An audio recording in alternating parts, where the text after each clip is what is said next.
What's up, traders? Welcome to this week's episode of the Weekly Watchlist, where I do a technical analysis and give you my thoughts on the tickers listed up above. We'll of course be checking in on our broad market. We've got our core list of companies that we're always watching, and this week I've got 5 additional trade ideas for us to check out towards the end of the video, so definitely stay tuned for that. As always, anything we are associated with is linked down below in the description, and without further ado, let's jump right into these charts.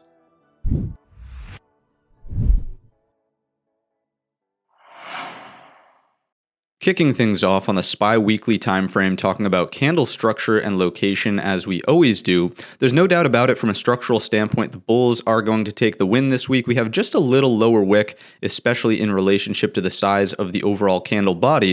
And if you were watching at all this week, you would know that this is simply from a little bit of indecision before FOMC, and then the buyers responded almost immediately as Jerome Powell really came out and gave the market exactly what the market wanted to hear. We closed the week up at the highs of the session. So to me, structurally speaking, clear win, clear victory for the buyers. In terms of location, this is also going to be an obvious win for the buyers. We have a very obvious higher high, but more importantly, it's taken back multiple prior week's highs as well. And we also have a slightly nuanced higher low. We never made it anywhere close to that February 24th invasion panic day low either. So again, 2 for 2 for the bulls this week from a structural and location standpoint. They could even go 3 for 3 if we start thinking about pattern as well. We were monitoring this sort of head and shoulders pattern right here. Remember that the neckline was this area. We've already seen a fake breakdown of the neckline once, so that's fake break instance number 1 with the little lower wick there. And now, because we've immediately recaptured this on the very next candle, it's not like we gave ourselves,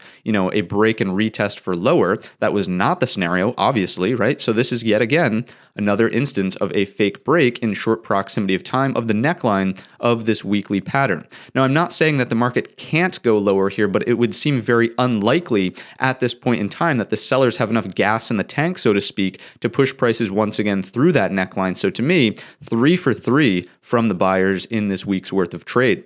Let's drill down to the daily and start talking about tradable levels into this upcoming week. What do we have on the docket here? You can clearly see there's some things I want to point out. We have a break of the major resistance trendline. Remember that this was coming from the all-time high way up here, 479.98. So that's obviously a very bullish implication. We've also got a candle close on the daily above our 50 SMA, another bullish implication here. And we're well outside of this area of balance that we were discussing in last week's video.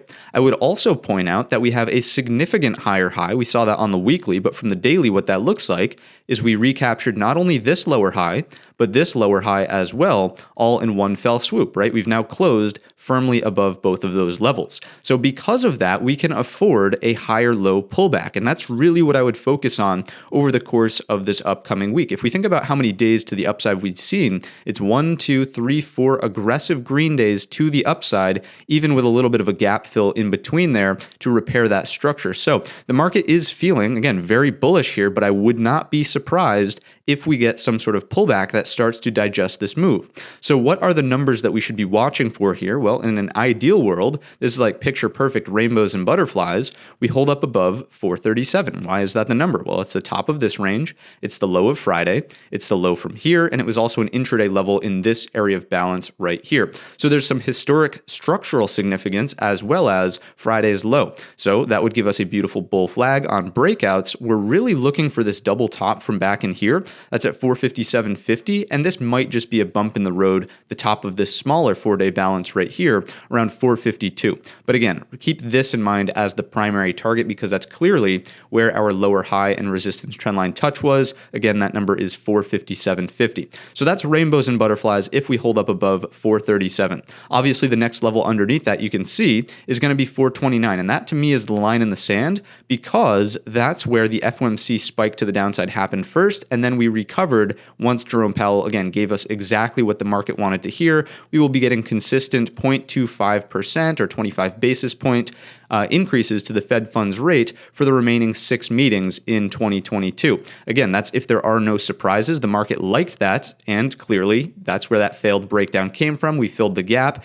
and then it was off to the races. So 429 would not only produce a higher low, but it would also preserve the area where FOMC sort of kicked off this rally from. So to me, 429 is kind of your downside line in the sand. It would also be roughly above that resistance trend line. Still, If we break down under 429, this to me starts to feel like a fake breakout, noting that we would be firmly back down in this area of two-sided trade where, we were getting balance. We would look for more price acceptance in this area, and it would also be, again, a move back down underneath the resistance trend line, which would indicate this as being a fake break, which is what we do not want to see at this point in time, right? So those are the major levels and thoughts that I have for you. I also want to take out the Fibonacci's here and take 3 readings. In last week's video, we came from the high all the way down to the low.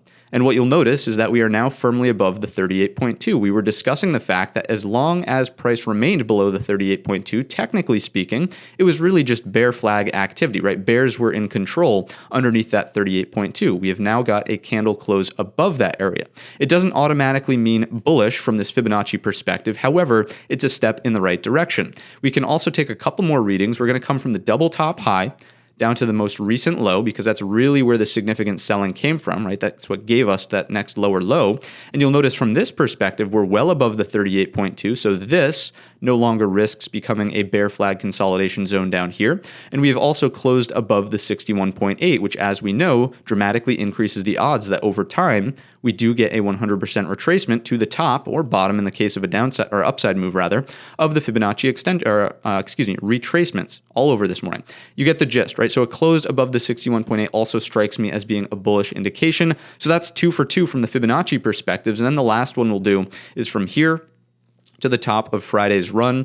Zoom in just a little bit. I know there's a ton of lines on the screen, but we just generally want to see where that 38.2 is to gauge from the Fibonacci perspective where healthy pullback remains, and that's 434. It's kind of in between structure. I wouldn't lean on the fib too much, and I would really just watch those levels that we talked about, 437 as well as 429 being your line in the sand to the downside here in your S&P 500. So hopefully that was a thorough analysis of the S&P itself, but I also want to go a step further and start looking at some sectors here.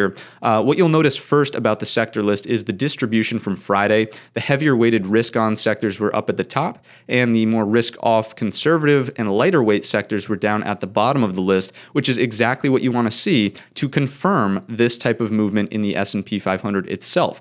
If these two things were inverted and swapped, so to speak, that would be a huge red flag that we should not have nearly as much confidence in this rally that we've seen. In terms of these charts, the XLY looks phenomenal. I mean, you can clearly see it making as well that significant higher high above these two prior lower pivot highs right here and here. So we can afford the higher low pullback. That would be something I watch for in the XLY. You would roughly want to see it above this 172, we'll call it, just to be sort of parallel with what the SPY is doing. The XLK for the tech sector is the heaviest weighted sector of them all. It's not as significant as a higher high because we did not close nearly as far above that prior set in here, but nonetheless, we can still afford the higher low pullback. 150 is your area to watch and hold here in the XLK for a higher low, and then trend continuation to the upside, right? That would start to build this out as some sort of balance. We get the higher low, reattempt the top end of the range from here and here. We would then be looking for breakouts and trend continuation in the S&P 500. Communications, again, another heavier weighted sector in the S&P 500. Solid rally off of the lows, again, supporting the move that we've seen so far. It's not a significant higher high, but we did take out this prior high right here, so we can, again, afford the higher low pullback. Think of it almost the same way as what we just saw in the XLK. If we get the higher low, reattempt the top, look for breakouts after that. The number to hold in your XLC is 66. XLV for healthcare, screaming move to the upside. More importantly, in this one, you can see we've broken out of this balance, right? If this is the equivalent of that higher low that we just discussed in the XLY, XLK, XLC, the XLV for healthcare has already made the move up and out of the area of balance, right? So we are looking for anything that now holds up above 133.30 to be a very bullish thing in the XLV. Remember that this is the third heaviest weighted sector that we're watching. So this again does support the move higher in your S&P 500. Builders, not as heavy as a weight, really not something major to pay attention to. It's breaking this resistance trend line. Fine. Again, this doesn't really need to pull its weight. It's nice to see it moving higher, but it's not the end of the world if it were to just consolidate or cool off. The XLI, same sort of deal here. I'm starting to get the sense that maybe this is inverted head and shoulders. We're just barely starting to crack that neckline. So look for some follow through here as well, but still a lightweight sector that's not going to do a whole lot for the S&P itself. Real estate strikes me as being in a very similar position with that inverted head and shoulders type look here. Again, this is more of a defensive asset class, so maybe this one doesn't want to rally towards the highs. It's not going to really hurt or harm as long as this isn't leading the charge and taking out all-time highs in the blink of an eye when you have the XLK lagging, right? And it doesn't look like that's the case as of right now. Let's continue along and talk about XLF for the second heaviest weighted sector that we're monitoring. Great relative strength in this name. Remember that we had this area of balance here. I know it might be hard to see just based on how the candles unfolded, but it was free for all from the top all the way to the bottom, right? This was a huge gap down. And on the dead cat bounce, this is where we topped out before rolling over once again and putting in that new lower low. We do have a significant set of higher highs, taking out this and this in your XLF, so we can afford a higher low pullback. In this one, I'm honestly not that concerned unless we take out 37 to the downside again. This could do something all the way like this and then bounce, and that would be fine from a higher low perspective. As long as we remain above now that 37, it keeps us inside of and increases the odds of a look below and fail this range right here, right? The look below and fail would technically mean the target is back up at the top as long as we continue to accept above 37 roughly. So XLF, definitely one to continue to keep an eye on. We can afford a higher low pullback here as well. XLP for consumer staples. Again, this is more of a risk off asset class, so it's nice to see it below the trend line still and not really leading the rally to the upside. That's a good thing. I would just watch for this to maybe dribble a little bit higher, pull back, maybe consolidate if the market wants to continue its little rally here. The XLE for energy sector, not a heavy weight, but really more just a risk-off type asset class, more of a defensive mechanism, right? And this was obviously pulling back as the marketplace was moving higher. Sure, it's dribbling a little bit here, but it's no longer up at those all-time highs, which is a good thing for the S&P 500. You don't want to see all of the money flowing into energy instead of these heavier weighted, more risk-on sectors. So I would watch for this to continue to just kind of hold in here. That would be fine. We know obviously the tensions overseas are providing some upward pressure on the energy sector itself. So it's almost, I don't want to say synthetic move to the upside here, but there's obviously outside forces working on energy.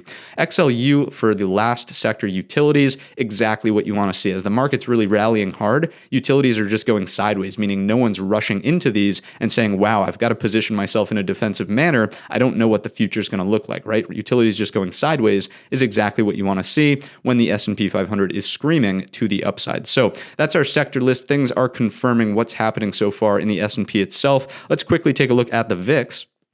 And if we zoom in on this chart, the main thing I want to show you is the fact, let's zoom in one more time, there we go, is the fact that this upward trajectory has come to an end, and it really started with FOMC, right? We were still kind of on that upward trajectory on the Friday session, but really on Wednesday is when we break and aggressively move lower. And this just goes to show, and this isn't to choose moral sides whatsoever, but the market was really concerned about the uncertainty of the Fed funds rate as opposed to what's happening overseas in Russia. You can see clearly that's when volatility gets absolutely crushed once we have the clarity from Jerome Powell as to what the remainder of the year looks like. And this is obviously a good thing for the S&P 500 as people start to become a little bit more confident in what the future may look like. Maybe there's some more comfort in getting back into the marketplace. So that's an in-depth analysis this week on our S&P marketplace themselves. Let's get into the QQQ and IWM to round out the broad market. Very similar stories. You can clearly see that we're breaking the secondary resistance trend line, not the primary, which was struck in from the all-time high to these two highs right here, but nonetheless, still a bullish implication. A little bit of divergence in the sense that we have not closed above the 50 SMA here on the daily time frame. It's not the end of the world, but because this is acting as a super resistance at 353 and the 50 SMA, remember that this was the bottom end of balance right here and the top of this balance, quite frankly, this would mean that I would really be looking for the higher low here, some sort of pullback to develop after we've been up aggressively 1, 2, 3, 4 days and coming into an area of super resistance. So that's the main theme of this video, as I'm sure you can tell, is monitor for higher low pullbacks at this point of time that hold above the resistance trend line. The ideal level that needs to hold, so ideal and needs are two different things. So the needs to hold level is 335 in the QQQ. Reason being, of course, is because it's this set of highs right here. So in a needs to hold fashion, it would need to do something like that. Maybe we form an ascending triangle and then break this flag over the course of time. In a picture perfect rainbows and butterflies world, it's going to be right here at 340, right? Simply because it's the low end of this balance. It's going to look something like that. And then boom, there's your bull flag consolidation in a picture perfect world for more upside continuation. Just like in the S&P 500, our major target's going to be up here from the double top at 369, 200 SMA, with maybe a bump in the road at the top of this prior balance, closer to 362, all right? So that's what we've got for upside. That's what we've got on pullbacks here. Let's do the same thing we did with the Fibonacci's and take our three readings. We'll come from the major breakdown high to the lows. And what you'll notice, again, a little bit of relative weakness. We've known that in the QQQ. This shouldn't come as a surprise, but we're sitting right at the 38.2. So again, another piece of resistance technically there.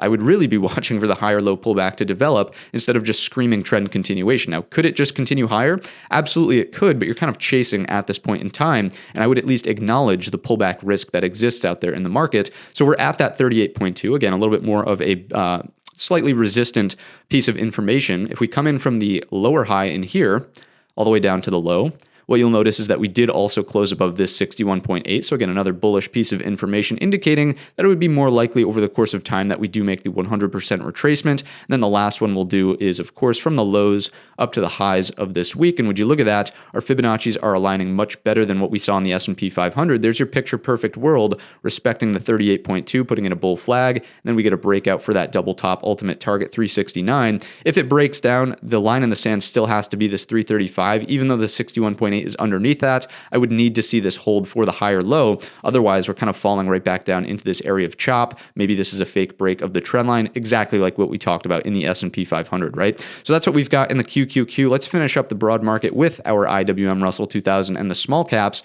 What do we have going on here? Very important break of the resistance trend line above the 50 SMA, and even starting to poke its head up and out of this area of balance if you want to draw it this way.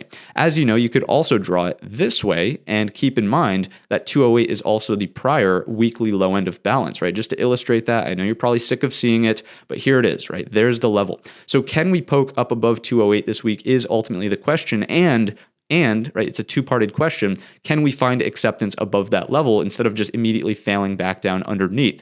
So back down to the daily, again, based on the idea that we're looking for higher low pullbacks to develop across the marketplace, I wouldn't be surprised, again, being up aggressively 4 days, breaking all of this resistance without any pause from the buyers yet. If we get some sort of pullback, that's fine. As long as it produces a higher low from here to here potentially, that's where I would watch for your 208 to break and then get some more acceptance potentially inside the range if 208 breaks in the first place. But if we're coming off of a higher low with this bullish momentum that we've seen across the entire marketplace, I would say that the odds probably favor a break of 208 and acceptance back into the range. You can see that IWM already has this to this, which is a first higher low. We've taken out this set of highs, we've taken out this set of highs. So the trend is reversing to the upside, but at this point in time, again, theme of the video, watch for your higher low. The ideal level is 204, so that way it stays above this area of balance right here, but it would be fine as long as we pull back and hold 201 for something that does that over the course of time. Ideally, we don't break down under 201 because just like in the S&Ps, if we do, we're getting acceptance back into this area of two-sided balance. We would expect more price acceptance there if we were to fall back in,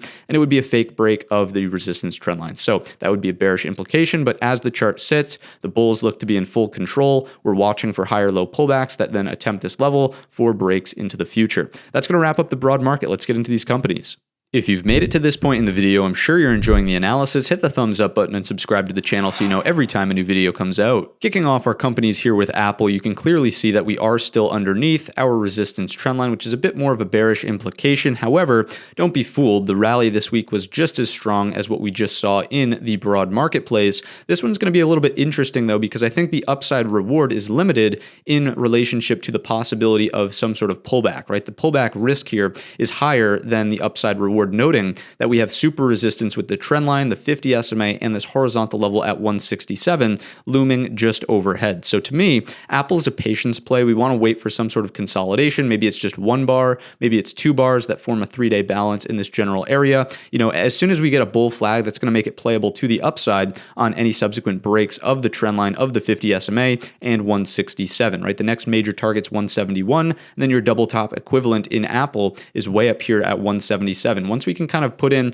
and confirm a higher low and start this upward trajectory, that will over the course of time become your ultimate target, 177, because of the double top action we saw right there. If this is going to completely roll over off the trend line, and keep in mind, we also have the coming up from the bottom phenomenon, no pause from the buyers all the way off the lows into the resistance trend line. It's usually rare that this breaks on the first test, right? So watch for the higher low pullback if you're trying to play the breakout. But if it fails here, then your downside target's going to be 157 can we form some sort of higher low at that area would be the next question. Okay, so those are the levels and really the thinking behind Apple right now. It's in a little bit of a tricky spot, noting that we've cleared this level, but we just have this right overhead. We're smack in the midpoint kind of that range as of the close of Friday. So use a little bit of patience here in Apple. Next up, we have Netflix. What do we have going on in good old Netflix? I know we've got to move the chart to the left, make it easier on the eyes. We've got a break of the resistance trend line, right? So that's a bullish indication. We've also got a recapture of this set of lower highs right here, another bullish indication, and we've also closed above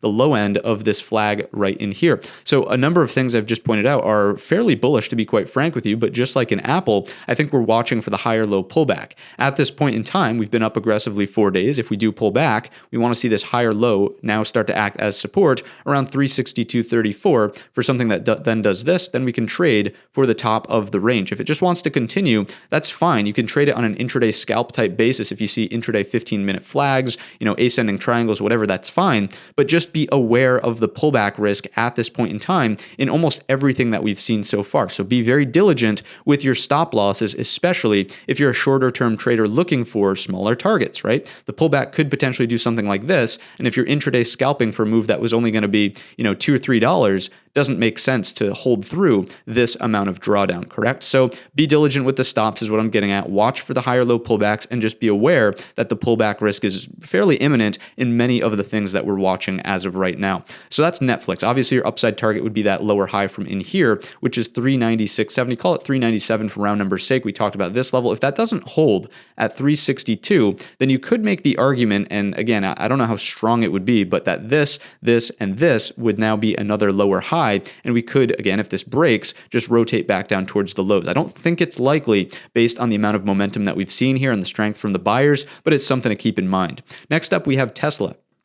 Tesla is very interesting because it's closed right at a very interesting point. Remember that 900 had been extremely important from this area of balance right here. You can clearly see that we're above the resistance trend line at this point in time. Again, your pullback risk looks fairly likely. Ideally, we pull back and hold this 854. Remember that it was a very, very irritating and annoying, quite frankly, pivot from right around in this area. There was a number of fake breaks where it looked like it wanted to go. We opened above, we held above, and then it never really materialized, right? So 854, you want to see that hold on pullbacks, something that does this. Then you're looking for 950. And then after that, we know 1,000 is really the number to be watching for here inside of Tesla. Again, we have a super resistance in play here, 50 SMA and the horizontal 900 area. So to me, the pullback risk would seem higher because of those two things coinciding. If we pull back to that 854, notice now that would be coinciding for the 200 SMA to also provide a little bit of super support. It would still remain and keep us outside of the resistance trend line, which is also another bullish indication.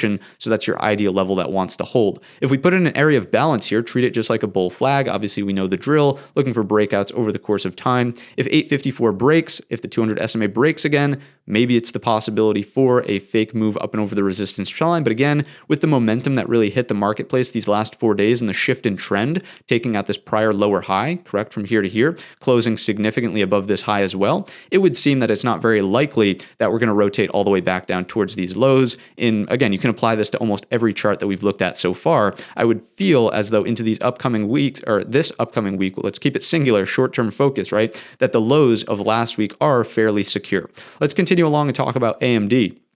This one's the straggler, right? You can clearly see that we have a beautiful setup in AMD. I mean, we have 3 days of balance. As the market was screaming higher, why was AMD also not screaming higher and just balancing?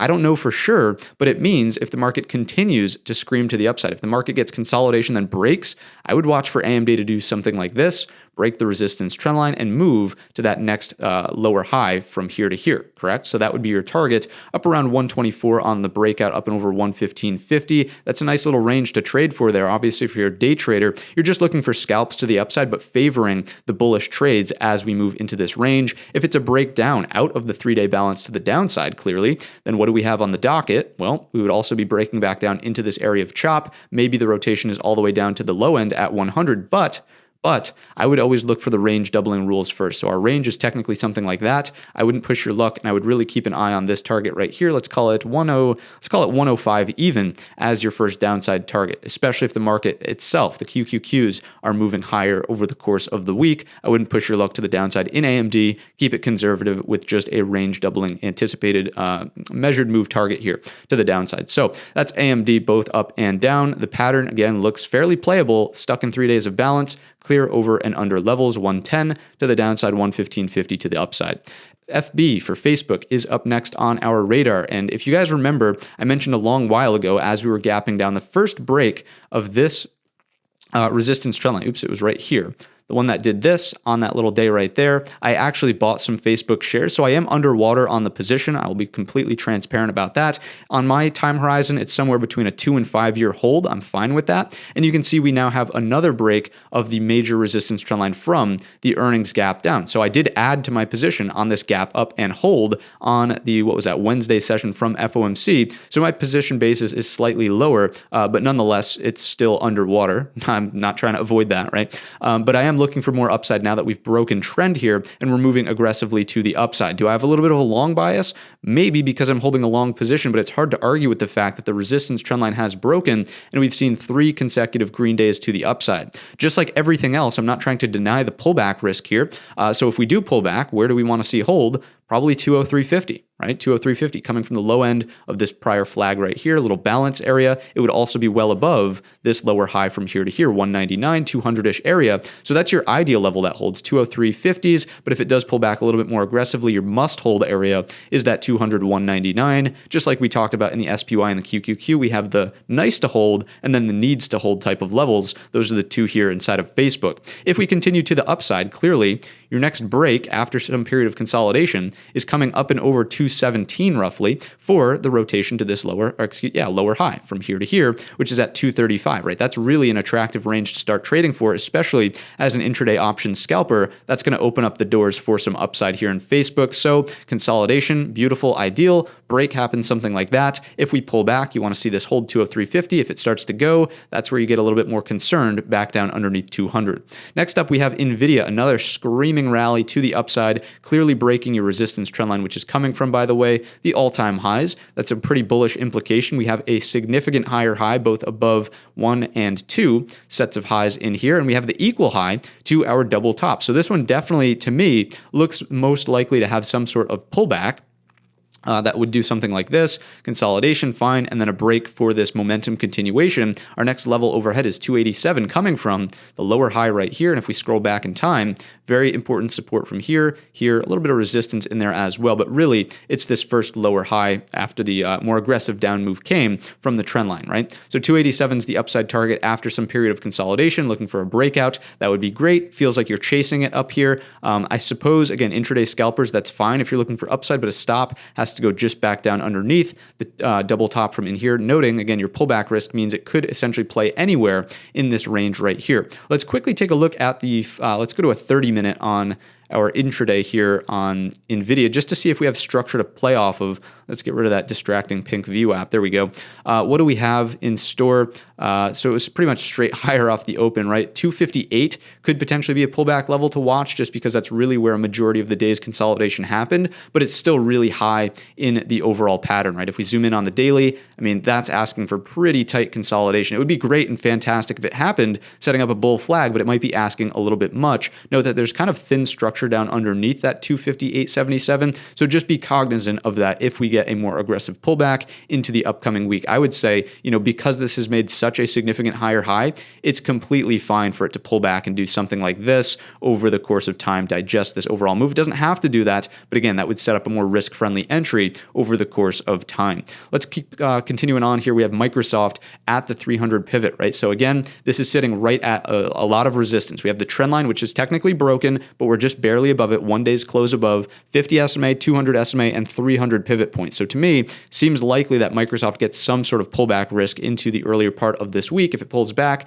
we just want to see it hold up above that 290 roughly. It's already proven that it wanted to do it once via the lower wick of this Thursday candle right here. So completely fine. Breaks up and over 300, take us into 311, and then anything after that, we're looking at this prior support and resistance from in here around 318. Really, this is a fantastic range to start trading for. I would watch for the consolidation, acceptance above, and that's where the bullish trades really open up here inside of Microsoft. Again, pullback, you want to see it hold 290, 289.50. Anything back down underneath that gets us into the two-sided trade consolidation period. I would look for chop in this area. Doesn't technically negate the new uptrend because we have lows, higher lows. If we pull back into here and form another higher low, it's okay. It's just not ideal, noting that we're back down underneath the resistance trend line. This starts to feel like a fake break. It would be a little bit more tough the second time around to get back above that trend line, I would imagine. Next up, we have Amazon. Last but not least, the beast, but not for too long because, of course, it is going to split. This one completely threw me for a surprise on Friday, capturing this 31.76. I really thought it was going to roll over there. I'm not completely convinced that it's going to recapture the bottom end of the overall weekly range. If it does, we know that from the weekly perspective, your double bottom neckline is still a little bit higher. We're kind of at it, 32.25, 31.76. It's about a 50-point range, which I know sounds like a lot, but in Amazon, it really isn't. Let's go out to that weekly here and just illustrate. So there's that range that we were looking at. We're starting to get acceptance above. Don't get me wrong. It is the start of a bullish move here, but I would like to see a little bit more confirmation instead of just chasing it up at these highs after the major rally we've seen. We've recaptured the 50, the resistance trend line, this pivot around 3100, which we've been talking about, but I would need to see something that does this for more confidence inside of Amazon, back inside of and above that pivot from the weekly that we just saw, if it's going to be a longer term, long-sided trade idea, even on short-term scalps, right? So momentum is to the upside, but watch out and be aware of your pullback risk as always here inside of Amazon, just like we've been discussing with almost everything so far in today's video. So if you take anything away from all the core list of companies in the broad market, be aware of your pullback risk, make sure we form a higher low, and if we reattempt the equal high after the higher low, look for trend continuation, noting that momentum is super strong in many of these companies. Quick reminder to hit the thumbs up button, the subscribe button, the bell button, all of those buttons YouTube tells us to tell you about, and let's get right into these trade ideas. First one is on BAC, Bank of America. Just like last week, we have a 3-day balance in play. We have 3 consecutive green bars with lower wicks that we're supporting off the gap fill area right here at 42, which strikes me as bullish as well. So we're watching for a break up and over 43 for an intraday scalp only into 43.50, about a 50-cent range. I know it's very small on something like Bank of America. The ranges aren't huge here, but if you're using options, it should be a tradable range. And then from there, you're monitoring for continuation into roughly 45 coming from this pivot right there, right? You can see your high and prior support right here as well. That would be the next target. I would really take off 3/4 of the position on the intraday scalp at the 43.50 and then hold some for continuation. See if we can get to that 45 over the course of time. We know that financials, the XLF has been relatively strong here, so we're monitoring for upside continuation essentially. Not interested in shorts in financials, and if it breaks the 3-day balance lows, that's fine. I would just stay away and let it chop and do its thing in that general area underneath 42.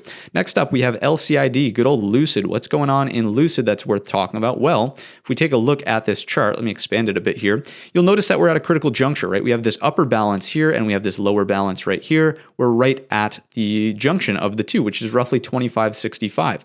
Because we've come all the way from the bottom to the top, that coming up from the bottom phenomenon, I would watch for a higher low pullback. But if we can reattempt that 26-ish area, look for a break, and we know that there's some room to run. Note the structure in here was pretty poor up until roughly 30, right? And we also have both critical moving averages, the 200 and the 50, coinciding at that area at this point in time. Maybe that starts to act as a magnet as well. So watch for higher low pullbacks, then a break above 26 for the bullish trade here. If it wants to completely roll over back to the bottom end of the range, maybe, just maybe, watch out for a hammer candle that prints at the bottom for some sort of reversal pattern down here long over the high and just retarget the top end of the range. That would, of course, be your ping pong trade, right? Just back and forth in the range. We'll see if it ultimately breaks out one way or another over the course of time. So really 2 ideas here inside of Lucid, depending on what wants to happen over the course of this upcoming week. Your downside level, by the way, the bottom of balance is 22.27. Next up, we have Oracle. What's going on in Oracle? If we zoom in on this guy, you can see that we're starting to potentially form a head and shoulders pattern. So as long as this miniature flag right here can remain above 79.25, fantastic. You technically have a neckline that could be in place, something that looks like this. Any consolidation further is great. Breakout here looks good. Look left, a whole lot of emotional structure, lack of structure, right? All the way up until 89.50. So Oracle does look good. We also have a higher low, potentially double bottom that's panned out. If you look at it like this, there's your double bottom. With the automatic higher low, we've taken out the neckline, so we are now in a short-term uptrend with higher lows and, of course, higher highs in place. Watch for this bull flag, right? That's really the essence of this trade. Does this consolidation range break to the upside? And if so, can we clear the neckline of the potential inverted head and shoulders that I was starting to outline? That looks fantastic for, again, that move into 89.50 here in Oracle. Not interested in the trade if we break back down underneath the neckline underneath 79.25. Next up, we have Johnson & Johnson. What's happening here? Here's an area of balance, right? You can see that we're playing ping pong back and forth. We finally break it on this week's session and we get consolidation above the level. As long as we remain above 173.50s, looking for this to pan out as a bull flag. Breaks of the highs, which are acting as a pressure cooker top at 177, should take us, if we look left, back up closer to all-time highs, right? So that's fantastic trade here available in Johnson & Johnson if we can take out the top of the range. I will give and concede that the candle on Friday isn't the most promising, but as long as we remain in this balance and potentially start putting in higher lows, fantastic. Look for the break of 177. Not, of course, interested if we break down underneath 173.50.